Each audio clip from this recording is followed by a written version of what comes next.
Okay, so welcome to another edition, and this is part five. We've discussed quite a number of things. So today I'll be rounding up with how to prepare an SOP, and I hope this has made a whole lot of sense to you. In case you need any help, just drop comments and chat in any of our platform, whatever platform you are watching this from. Okay. So we've looked at the definition of an SOP and the importance of SOP, and that's where we stopped last week. So my name still remains Okwe Oluwa Uni, and like, share, subscribe. Okay. So an SOP, like I said, is a step-by-step instruction. So it can be an instruction being obeyed by an individual, or it can be an instruction that is being obeyed by an organization. Basically, I often share that SOP is this is how we do things, right? That does not, because one of the questions that somebody asks is that, does that not kill creativity? No, it does not kill creativity rather. It only gives creativity direction, and it makes success predictable. So you can be creative and not be successful. Okay, so that's actually the challenge. So today I'll be starting. Okay, last week, was I say last week? Okay, the last episode we talked about quality assurance, part of the importance of SOP. We talked about consistency. We talked about training and onboarding, efficiency, productivity, then succession planning. So today we'll be looking at 5 systems and structure that you need to put in place to create wealth. Okay, so 5 systems and structure that you need to put in place to create wealth. So number 1 is you need a financial system and structure. So all these 5s are not exhaustive. So you can add more, right? So for you, it might just be 3 that you need, right? I just feel that these basic 5 are very, very, very important in your business specifically now. So in life, life is usually divided into these following parts. Your career and business, your financial life, your family life, your spiritual life, your ministry and service life, your health and well-being, your academics, your personal goal, and personal development life. So these are lives depending on, like I said, you need to define what your own wealth is. So these are areas that you can always set goals for and all of that. So, but I really want to just look at these areas where we need to really put structure in place. So financial systems and structure. Okay, that's the number 1 thing that you need to put, because you see, I often say this, that if you do not create agenda for your finances or your money, most likely and most often that others will create an agenda for that money for you. So you need to create an agenda for your money is very, very important. So creating an agenda for your money is that, okay, I think in one of our videos of recent, I shared that talking about budget, that budget is the money making and money spending plan. But most often than not, especially our ladies, when they want to put the budget together, is usually the spending plan, not the money making plan. Okay, so for your finances too, you need to have a structure. How do I make money, right? Every month you have minimum 4 streams of income, not 4 labors, right? 4 streams of income. So these are income that out of that 4, 1 should just be taking your time. The other should be a system and structure that your money work for you and it makes money for you. Okay, so that 4 is very, very important. Remembering the 4 streams that fed Eden, right? So number 2 is your work life. Your work life. So some people say work-life balance, but no, your work and your life. Those 2 structures are very, very important. So how do you manage your work? Because there's a work for every man, right? So before your work, your purpose, all those things, whether you're a career person, you're a business person, your work, then your life, that's your family. Or for some people, their work is their life anyway. So it depends. So you need to put a systems and structure that help you to manage it.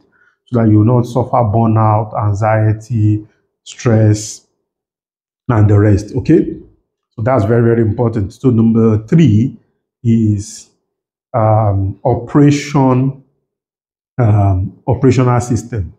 So basically, for operational system, um, talks about the day-to-day running of the business, the day-to-day running of the business. So how does that work? How does the day-to-day running of the business work? So that is the operational system and structure, right? So the things that we do, how do we run them on a daily basis? So that systems and structure that runs them. So it's more or less like so we sell rice, foodstuff, rice here.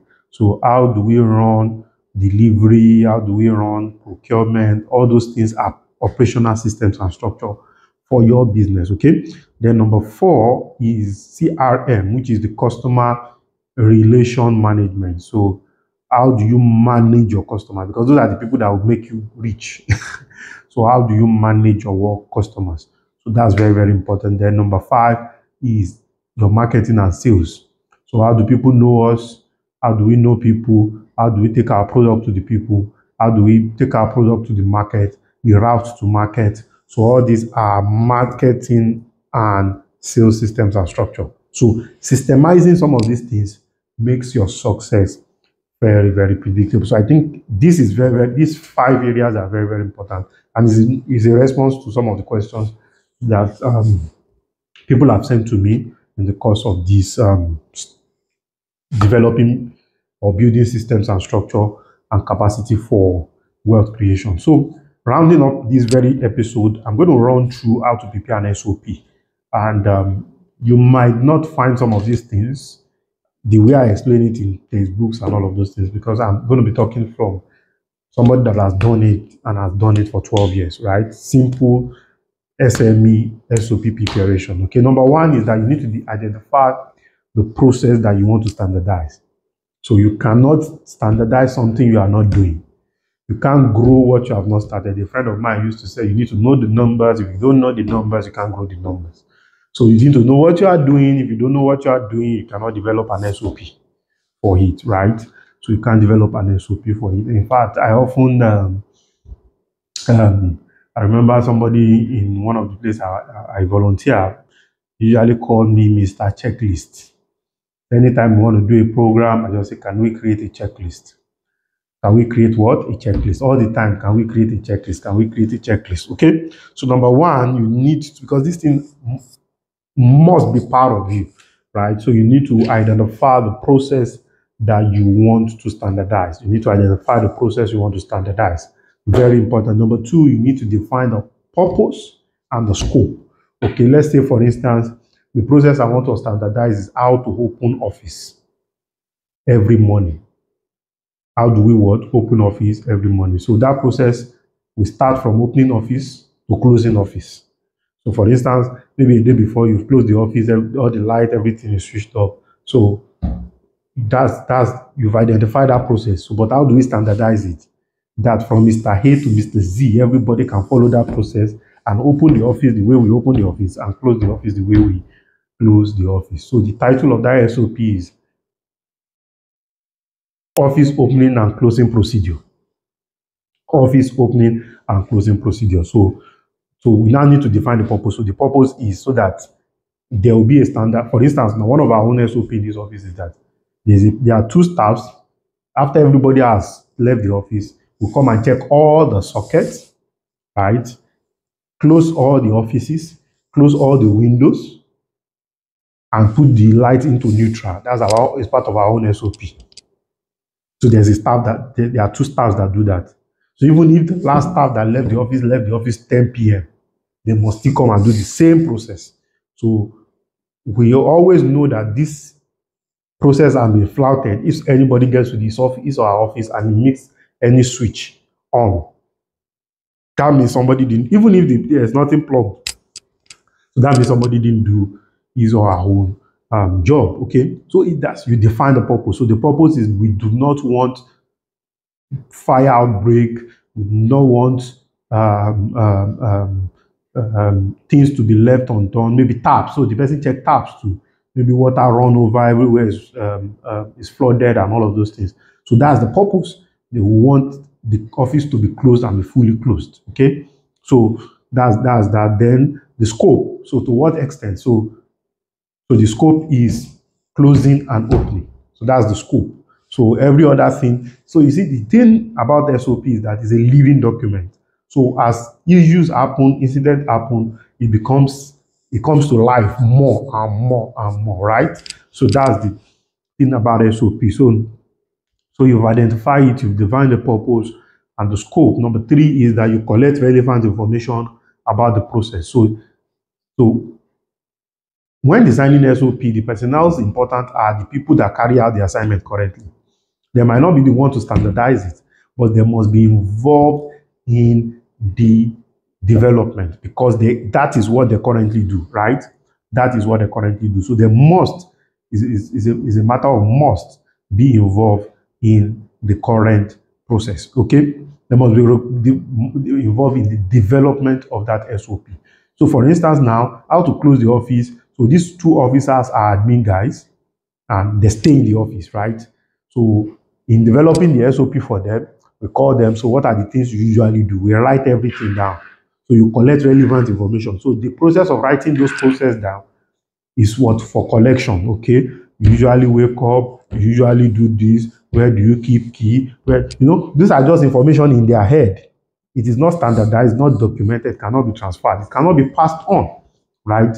So that's number 3. Then number 4, you now outline the procedure by breaking them down into steps, tasks, and sequences. So number 4, outline this process, these procedures.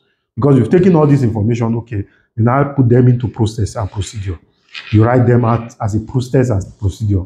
I wake up, I brush my teeth, I wee, I put on heater, I take a shower, that's you've itemized them, right?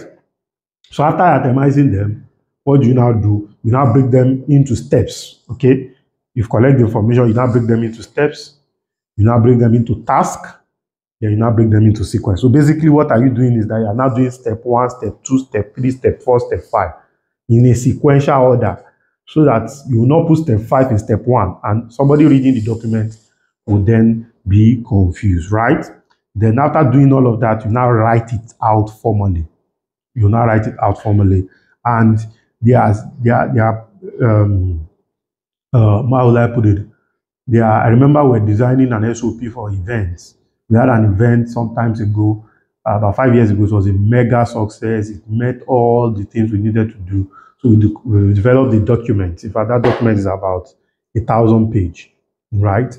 So SOP on how to create an event, So now we can employ any staff and just hand over the document, just go through it, modernize it to suit what is obtainable in 2024, right? So in that event, in that document, we added pictures, we snapped pictures of things we used, the document, invoices. So it was like a report that we put together, but that report was an SOP. Okay, so you can write that SOP with a visual aid, right? That will help you. And so afterwards, then you now do a review, you revise, and you keep it alive. So review it regularly, right? You review it regularly, you revise it wherever there are issues. You do all of that, and you do this by relating it with the people that are involved. So you must relate it with the people that are involved.